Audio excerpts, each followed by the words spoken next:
Quelques heures avant le début des compétitions de la Coupe du Monde et au lendemain d'une journée orageuse, tous les bateaux sont à l'eau pour une séance d'entraînement décisive. Une fréquentation qui oblige à la plus grande discipline pour les athlètes et à une grande vigilance pour les équipes d'organisation. Roger pour Virginie. Est-ce que vous avez entendu qu'il y a un bateau qui rentrait dans la tour des 1000 mètres? Donc on s'assure que tous les bateaux de sécu et les marshals sont à leur place pour éviter les accidents, tout simplement. Alors les bateaux de sécu, c'est les coques oranges avec des secouristes à l'intérieur en cas d'accident. C'est eux qui plongeront pour aller chercher les rameurs. Et tous les bateaux marshals, c'est des sortes de petits gendarmes du bassin qui s'assurent que les sens de circulation sont respectés, puis qui sont dans des zones un peu stratégiques où il y a des croisements et potentiellement du danger. Sur l'eau, tout le monde ou presque découvre le nouveau bassin du lac d'Aiguebelette, sur une ligne droite de 2000 mètres divisée en 6 couloirs, avec donc cette fameuse arrivée devant la plage de Pré-Argent, là où le public se massera tout le week-end.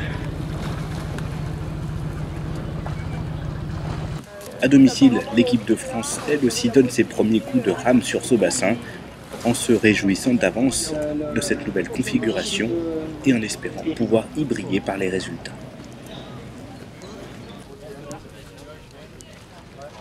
On le connaît très bien, tous les rameurs français je pense le connaissent très bien et l'apprécient beaucoup. C'est un des meilleurs bassins de France et on va voir si c'est un des meilleurs bassins du monde maintenant.